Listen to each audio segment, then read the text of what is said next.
Je m'appelle Marianne Tostivin, je suis là pour vous parler game design. Alors donc moi je fais du game design depuis 2004, après quelques années dans l'audiovisuel. J'ai donc voilà, commencé en travaillant sur des jeux d'aventure point and click, des jeux à énigmes. En 2005, j'ai cofondé Totem Studio, qui est un studio de conception et de réalisation donc de jeux d'aventure, avec lequel j'ai designé pas mal de jeux, en particulier des jeux historiques ou inspirés de l'histoire. Au cœur de Lascaux, j'ai un jeu sur De Vinci, aussi sur Nostradamus. J'ai fait aussi des adaptations, certains jeux de la série des Dracula, il y en a eu pas mal, il y en a eu 5, donc voilà, j'ai fait les 2 derniers, et aussi un ABC Murder, donc une adaptation d'un roman d'Agatha Christie, dont je vais un peu plus vous parler tout à l'heure. J'ai aussi eu l'occasion de faire un petit peu de casual game, de serious game, et j'ai eu la chance de travailler sur des projets en réalité virtuelle qui n'ont pas tous abouti malheureusement, parce que la réalité virtuelle, bon, beaucoup y croient encore, beaucoup y ont cru et se sont plantés, mais en tout cas en termes de design, c'est quelque chose de très intéressant, parce que ça c'est inventer une autre façon d'interagir, une autre façon de raconter des histoires. Voilà. Et depuis 2 ans, j'ai rejoint une start-up qui fait des Game for Change. Alors, je ne sais pas si c'est voilà, très parlant pour vous, le Game for Change. Certains disent que c'est du serious game. On essaye un petit peu de s'en extraire. L'idée, c'est d'essayer de travailler sur le changement de comportement, le changement de la société. Donc, on fait des jeux... en termes de typologie, on fait plutôt des jeux narratifs. Un peu aussi, on a en cours de développement un jeu qui est plus de la stratégie du management. Voilà, donc on fait des jeux sur mobile et donc le jeu de stratégie plutôt sur PC pour le coup. Et voilà, pour essayer de travailler sur les changements de comportement dans des domaines comme la santé, comme l'écologie, voilà. Et donc là, je vais vous parler un petit peu de qu'est-ce que c'est que le game design. Alors j'appliquerai un petit peu sur un ou 2 exemples, mais déjà un peu de manière générale. Alors bon, vous le savez, hein, le game design, c'est quoi? C'est définir les mécaniques et les règles du jeu. Alors bon, les mécaniques et les règles du jeu, ça semble être un peu la même chose. Donc les mécaniques, hein, on parle de gameplay. Je dirais que les mécaniques, c'est comment on joue. Le gameplay, c'est la jouabilité. Ça peut être, par exemple, on peut avoir un gameplay de combinaison. Et les règles, c'est les bornes qu'on va mettre à ce gameplay, à cette façon de jouer. Alors bon, c'est quand même très vague hein, quand on imagine voilà, toute la multitude de types de jeux qu'il y a. On se dit que faire du game design, c'est un petit peu, c'est très très vaste. Alors pour essayer de définir, on en a un peu parlé tout à l'heure, pour essayer de définir un peu qu'est-ce qu'un jeu, comment est-ce qu'il va fonctionner, on a voilà, une règle dont on a déjà un peu parlé, les fameux 3C. Donc vous connaissez, j'imagine tous, mais qui permet un petit peu de définir voilà, les grands axes du jeu. Donc les 3C, j'y reviens pas très longuement vu qu'on en a parlé. La caméra, donc comment est-ce qu'on joue? Est-ce qu'on joue en first person? Est-ce qu'on joue en third person? Est-ce qu'on est en vue top, en vue ISO? Les contrôles. Voilà. Moi, je me suis dit qu'une manette comme ça, moi, on ne me poserait pas la question si j'avais mis Xbox, PS4, voilà. Les contrôles et les personnages. Qu'il y en ait ou qu'il n'y en ait pas d'ailleurs, hein. On n'est pas obligé d'avoir des personnages, mais ça fait partie des questions qu'on se pose tout de suite quand on veut définir un jeu et quand on imagine un jeu. Alors on ne se les pose pas forcément sous cette forme, hein. Quand on décrit un jeu, on n'arrive pas en se disant j'ai une idée, c'est ça les 3C. En général, ça vient tout seul, mais on se rend compte que si on n'a pas évoqué ces 3 points-là, finalement, la personne en face à qui on parle de notre projet, elle ne comprend pas, elle n'entend pas, elle n'imagine pas ce qu'on veut faire. Donc ces 3 aspects... je trouvais un espèce de petit schéma. Ces 3 aspects, ils sont intimement liés. Alors bon, on pourrait mettre d'autres flèches, en enlever, en rajouter. Voilà, forcément, dès qu'on modifie les capacités, dès qu'on modifie notre personnage, bah oui, on va par la même occasion modifier les contrôles et potentiellement la caméra.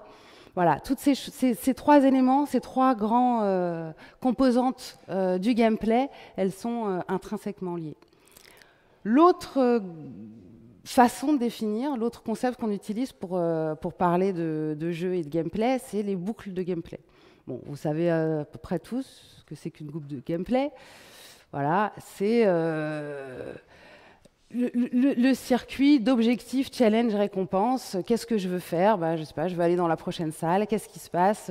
Il y a un boss qui m'empêche d'y arriver. Il va falloir que je le batte. Et une fois que je l'aurai battu, je gagnerai en expérience. Peut-être je vais gagner des objets. Peut-être. Voilà. Alors, ces boucles de gameplay, dans un jeu, effectivement, on ne les enchaîne pas les unes à la suite des autres. Ce serait trop simple, ce serait pas drôle. Elles s'imbriquent. En général, on a plusieurs types de gameplay. On a des macro gameplay, on a des micro boucles de gameplay. Voilà, donc elles peuvent s'imbriquer de façon assez linéaire, ou alors elles peuvent être complètement les unes imbriquées dans les autres. Quand on a des quêtes, par exemple, qui se croisent, voilà. Alors, là, je vous ai parlé un peu des grands principes. Maintenant, je vais vous dire un petit peu, moi, les points clés, les choses qui, moi, me semblent importantes, et depuis que je fais du game design, quelles sont les choses qui me passent par la tête à chaque fois que je vais faire un jeu. Le premier, ça va être, dans le gameplay, c'est la cohérence. Quel que soit l'univers que vous imaginez, quel que soit l'univers, ou d'ailleurs, quand je parle d'univers, on n'est pas forcément dans un univers fantastique, voilà, dans un Tetris, on est déjà dans un univers. L'idée, c'est quelles que soient les règles que vous ayez mis, il faut s'y tenir, ou alors il faut avoir une bonne raison pour les changer. Il faut qu'on y croie. J'en sais rien, on peut tous marcher au plafond, c'est pas grave, mais il faut qu'on acceptera tout. Mais si vous voulez modifier, il faut que vous trouviez une bonne raison, il faut que dans cet univers que vous créez, tout soit justifié. On ne vous pardonnera pas une incohérence. L'adéquation entre le gameplay et l'univers, c'est-à-dire qu'on va pouvoir, sur certains jeux, sur certains puzzle games, on prend Candy Crush, on se dit on pourrait remplacer les bonbons par autre chose, ça ne changerait pas la face du jeu. Mais quand même, dans la plupart des jeux, il faut que le sujet dont on parle et le gameplay qu'on propose soient corrélés. Alors là, pour ces questions-là, par exemple, je peux vous parler de plusieurs projets sur lesquels j'ai travaillé. Le tout premier jeu que j'ai fait, c'était sur la préhistoire. Ça parlait des grottes de Lascaux. Le joueur incarnait un peintre, un des nombreux peintres qui ont contribué à faire Lascaux. Et en fait, on s'est dit, mais qu'est-ce qu'on pourrait bien trouver comme gameplay qui soit un peu fort, qui soit un peu original, et qui soit vraiment ancré et lié à la préhistoire. Et donc, on a imaginé de jouer avec les fresques. Alors, peindre les fresques, juste interagir, cliquer dessus, c'était pas forcément drôle. Mais en discutant avec des spécialistes, des paléontologues, on a découvert qu'en fait, moi j'ai appris que les hommes préhistoriques, en regardant les fresques à la lumière d'une torche, les voyaient bouger. Et sans doute racontaient des histoires autour de ça. Du coup, on a utilisé cette idée-là et on a proposé aux joueurs de jouer avec les fresques. Et donc, en plus, c'était une façon pour nous de pallier un autre problème qu'on avait. C'était un problème tout bêtement très pragmatique de budget. Alors, on ne pouvait pas transformer le décor, on ne pouvait pas faire des scènes d'action, on n'avait pas les moyens. Mais par contre, on avait les moyens d'animer des dessins sur des fresques. Et alors, par exemple, on se retrouvait bloqué à cause d'un ours des cavernes. Et plutôt que d'affronter l'ours, de le battre, d'avoir plein d'animations en 3D, ce qu'on ne pouvait pas se permettre, qu'est-ce qu'on faisait? Par l'intermédiaire de la fresque, on trouvait une astuce, un moyen de détourner l'attention de l'ours, de provoquer un éboulis. Et sur la fresque, on voyait ce qui se passait. Et après, en fait, il y avait cette magie de la transposition qui faisait que dans la réalité, l'ours était hors service et qu'on pouvait passer. Donc voilà, quand je parle d'adéquation gameplay-univers, c'est que l'adéquation et l'intégration du gameplay à l'aventure. Ça, je pense que on en parlera sans doute tout à l'heure. C'est important pour la fluidité de ne pas se retrouver à... vous avez déjà dû expérimenter ça dans les jeux. J'ai une aventure, paf, puzzle. off, énigme. Bon, à chaque fois, ça coupe, ça sort, on se dit pourquoi est-ce qu'ils nous ont mis ça. Alors que si finalement, on arrive à bien intégrer, j'ai joué récemment à Hellblade, je ne sais pas si certains d'entre vous l'ont joué, voilà, il y a des puzzles, on passe de combat à puzzle, et pourtant, il y a une certaine fluidité, il y a une intégration de ces puzzles et de ces énigmes dans l'aventure. Alors, je bois un petit peu avant la suite. Bon. Alors, cette adéquation, d'ailleurs, ça nécessite en général beaucoup de recherche. Quand on travaille sur que ce soit un univers fantasy ou un univers réaliste, en général, si on veut imaginer un gameplay qui soit cohérent et qui soit en adéquation avec l'univers, ça demande en général beaucoup de recherche, un gros travail, de faire une bible ou de s'inspirer de... Voilà. Donc la courbe de progression. On a vu tout à l'heure les boucles de gameplay. La courbe de progression, je pense que vous êtes tous confrontés quand vous jouez. Bah oui, quand on commence à prendre un jeu en main, on n'est pas forcément très doué avec. Et puis plus ça va, plus on est doué. Et bah forcément, il faut que les gens qui conçoivent le jeu, ils aient pris ça en compte pour que le challenge existe toujours. Tout à l'heure, on parlait des IA qui doivent pas être surtout pas trop fortes parce que ce serait insupportable si au bout de 10 parties, elles nous battaient tout le temps. Alors que ce qu'on veut, c'est qu'au bout de 10 parties, que ce soit nous qui gagnions tout le temps. Ça paraît logique. Bah voilà, la courbe de progression et tout ce réglage de difficulté, c'est essentiel dans un jeu.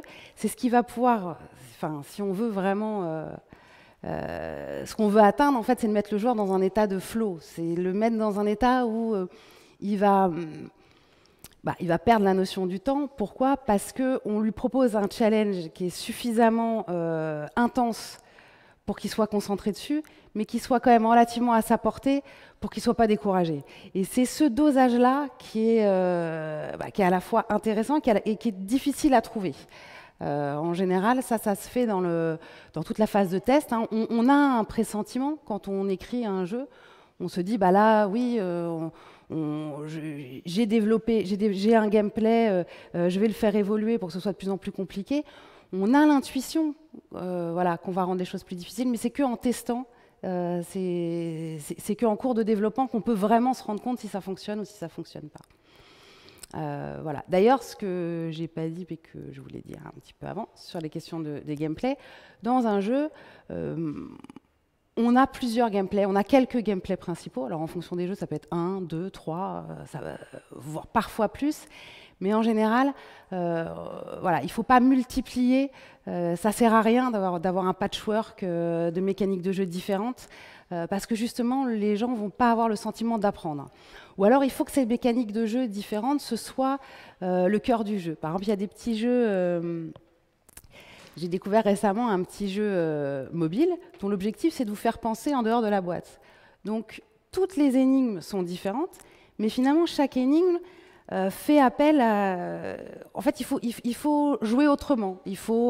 Alors, ça va être parfois utiliser des boutons, c'est sur téléphone, hein, parfois utiliser des boutons qu'on n'utilise jamais dans un jeu, parfois renverser le téléphone, parfois... Voilà, ça peut être plein de petites astuces, mais c'est toujours un truc inhabituel qu'on ne fait pas, voilà. Ou aller chercher dans les menus de son téléphone. Donc voilà, donc, à partir du moment... On peut multiplier les gameplays s'il y a une cohérence dans cette multiplication de gameplay. Voilà, c'est là où je voulais en venir. Enfin, le rythme. Alors le rythme, je pense que je vais aller assez rapidement dessus, parce que le rythme, c'est quelque chose qui est souvent beaucoup lié à la narration. Donc je vais pas... Mais c'est vraiment...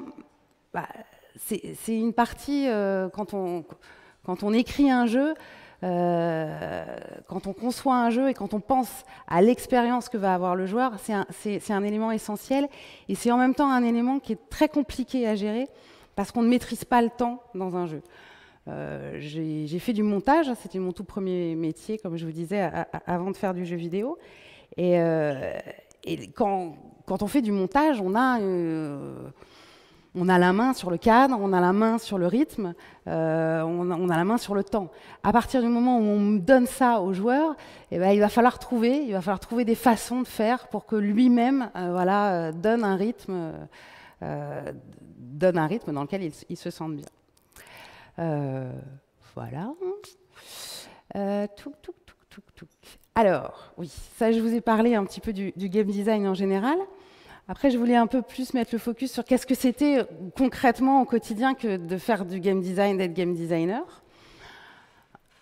Du coup, alors bon, comme on l'a dit pour les programmeurs, c'est un métier, il existe plein de game designers différents.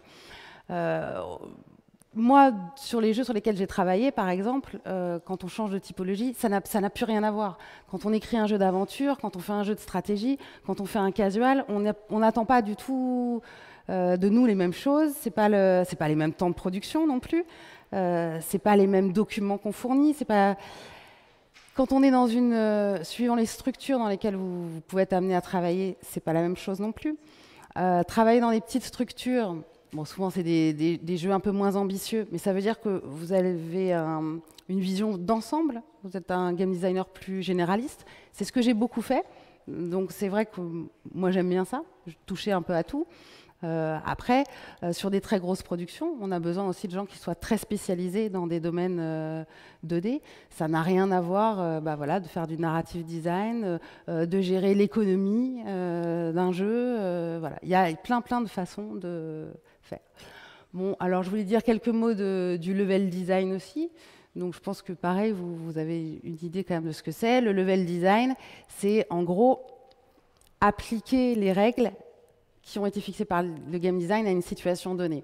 Alors sur un platformer, bon bah oui, on parle de niveau, ça paraît évident, mais sur tout type de jeu finalement, une fois qu'on a posé ces grands gameplays, il va falloir les dérouler, les adapter la situation, la mise en scène par rapport aux règles qui ont été définies. D'ailleurs, souvent, quand on applique les règles définies, on est amené à les modifier, parce qu'on se rend compte qu'à des moments, confrontés à certaines situations, les règles ne fonctionnent plus. Alors, je vous montrerai quelques exemples de GD après, mais je vais passer à l'idée du travail d'équipe, parce que finalement, le travail de game designer, c'est un travail qui peut être parfois dans les phases de recherche un peu solitaire. On a besoin de lire beaucoup, de se nourrir beaucoup. De se nourrir, c'est-à-dire de jouer, mais pas que de jouer.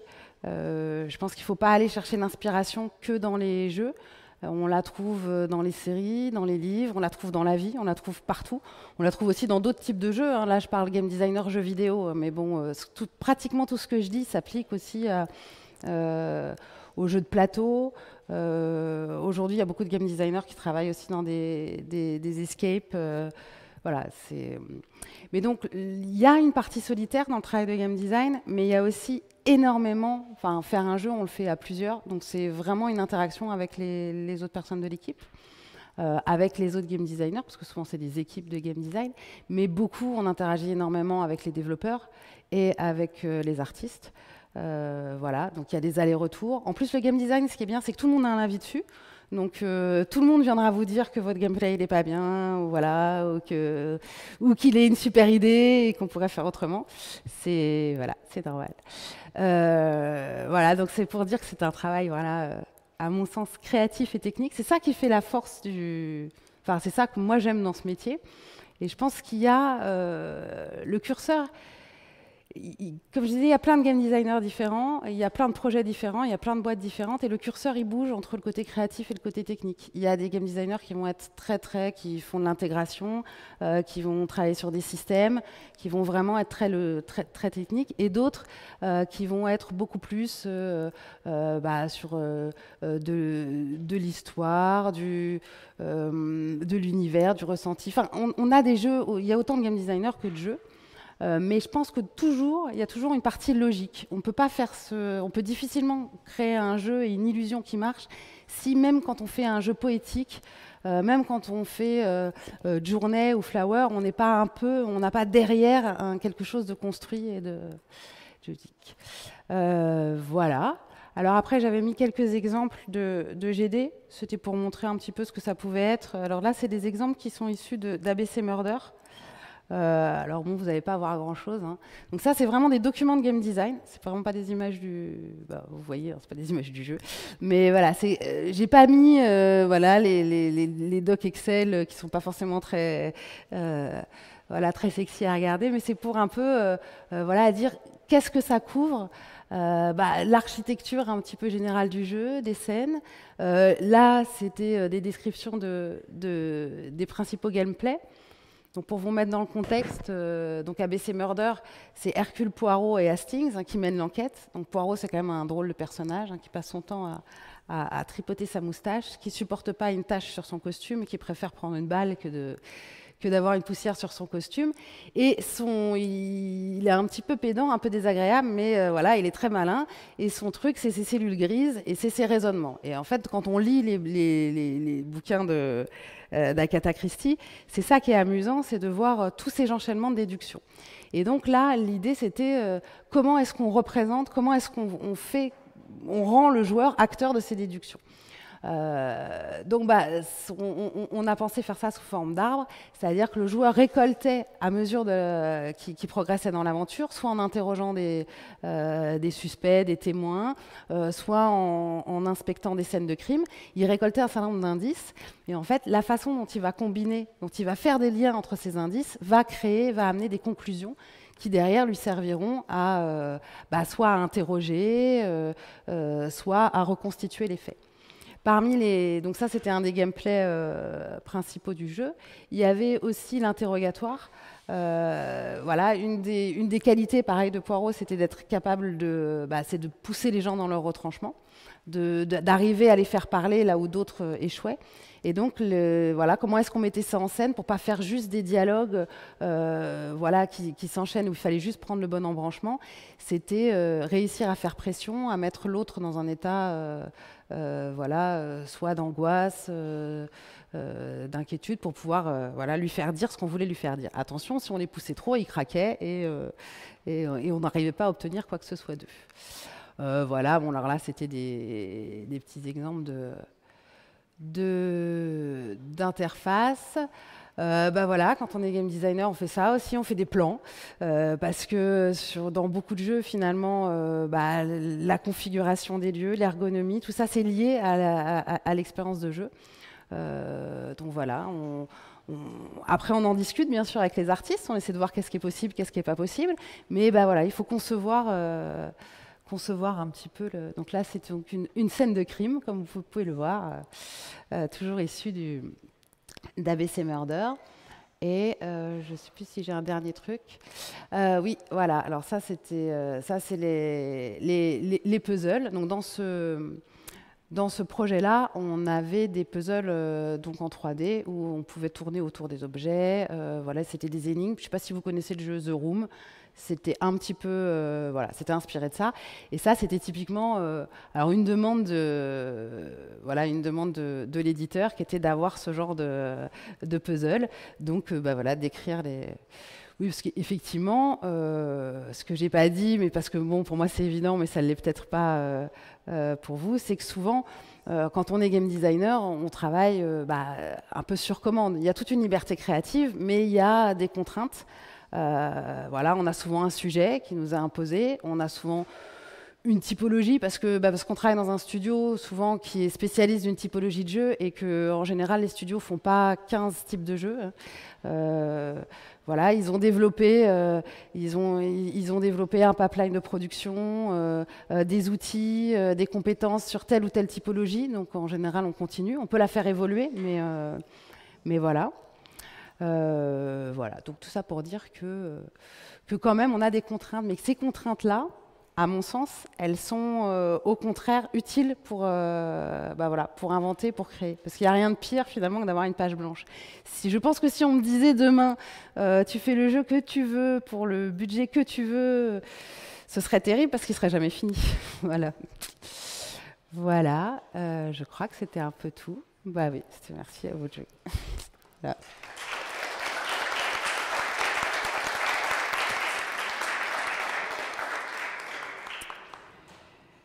Bah, si vous avez des questions. Oui.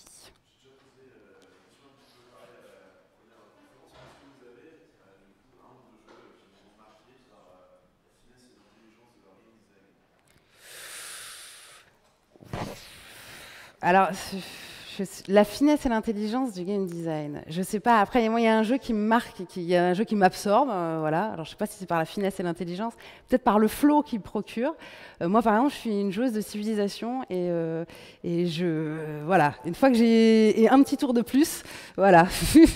Mais après, dans les jeux récemment qui m'ont beaucoup plu, bah, il y a Life is Strange que j'ai voilà dans un registre complètement différent. Et ça, c'est peut-être ce qui me vient de mon côté un peu d'audiovisuel et j'aime beaucoup les jeux narratifs et j'aime beaucoup quand c'est très cinématographique. Voilà. Je parlais de rythme tout à l'heure. C'est un des reproches que je fais parfois à pas mal de jeux, c'est de pas assez m'embarquer, de pas avoir ce rythme qu'on a beaucoup plus facilement, qu'on trouve plus facilement dans le cinéma ou les séries.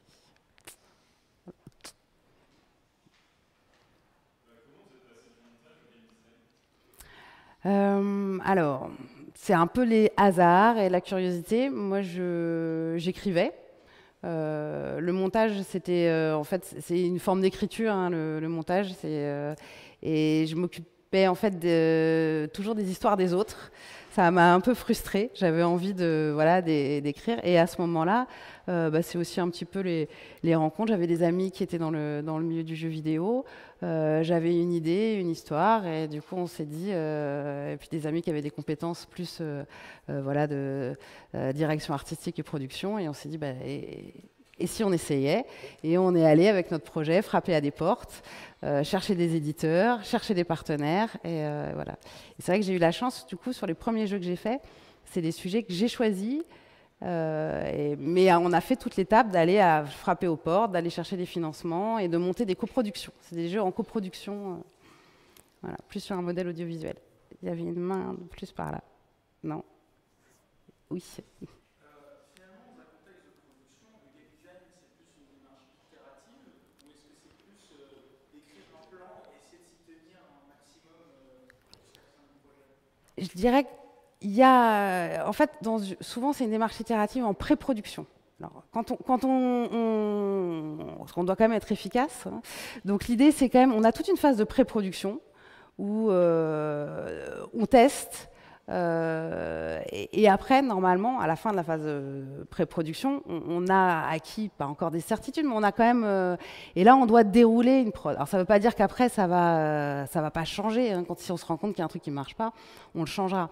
Mais voilà, pour des raisons de production pécuniaire, de temps, voilà, on n'itère pas sur tout le long d'une prod. Enfin, ou alors.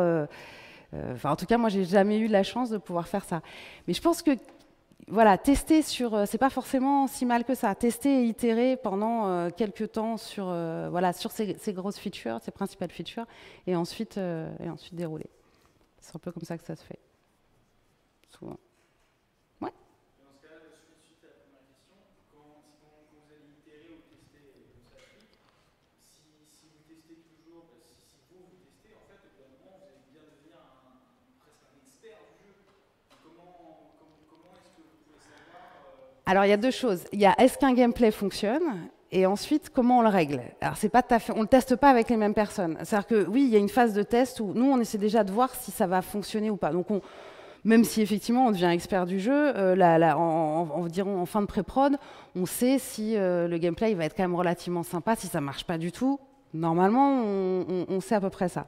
Après, bien sûr, il va falloir faire des playtests avec des joueurs parce qu'il y a des choses que nous, on peut supposer, mais sur lesquelles on n'arrivera pas à avoir vraiment de bons retours. C'est effectivement le niveau de difficulté. Parce que comme tu dis, quand tu finis par faire... Il y a des jeux, moi j'avais des jeux qui étaient estimés par les testeurs à 12-13 heures de durée de vie et on les faisait en 15 minutes quand il fallait tester pour voir s'il restait plus de bugs, tellement on connaissait tout, et c'était à celui qui allait le plus vite. Mais donc on a besoin, en particulier donc pour le réglage de difficulté, pour les niveaux d'information, pour les choses qui nous paraissent évidentes, qu'on est sûr que tout le monde comprend, puis en fait, mais ça, c'est pas forcément les choses les plus dures à modifier. Enfin, voilà, il y a toujours des modifs après les playtests, mais normalement, tu vois, tu changes pas tout. Tu sais déjà, j'en sais rien moi, si tu remets pas en cause les grandes mécaniques, normalement, elles ont été testées avant. Ou alors, c'est que bah, ça arrive hein, aussi de se planter complètement aussi. Mais voilà. Ouais.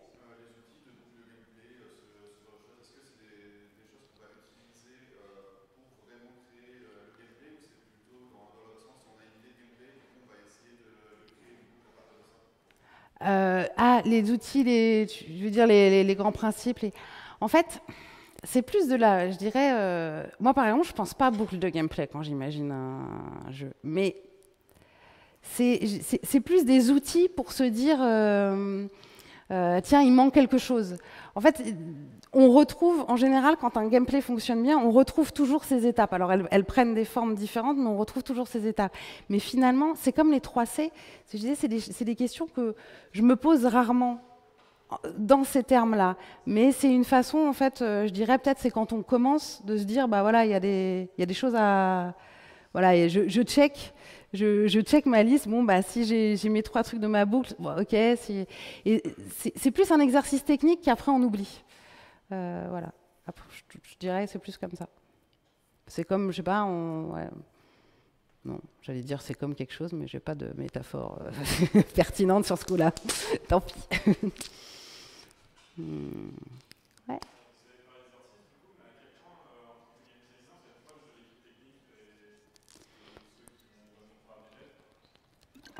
Très. Alors, ouais, enfin, déjà, il y a alors, à plusieurs niveaux. Ça va dépendre des productions. Après, ça va dépendre aussi un peu de l'organisation de la production. Mais il faut savoir. Il y a un des premiers trucs quand on conçoit quelque chose. Il faut savoir si l'équipe avec laquelle on travaille, elle est capable de le faire, si elle y croit, et qu'est-ce qu'elle peut apporter. Donc, on est toujours en train de discuter d'un nouveau gameplay, que ce soit avec les développeurs, et souvent d'ailleurs sur ces nouveaux gameplays, d'abord avec les développeurs avant d'en discuter avec les artistes. Quand on commence à bien connaître son équipe, on sait exactement ce qu'ils sont capables de faire, ce qu'ils ne sont pas capables de faire, on sait s'ils vont trouver des solutions. Parce que souvent, on a toujours envie d'en faire plus. Quand on est game designer, en général, on veut toujours en faire plus. Et les développeurs et les artistes nous disent non, mais moi, on a un temps de prod et nous, on voudrait tout faire rentrer.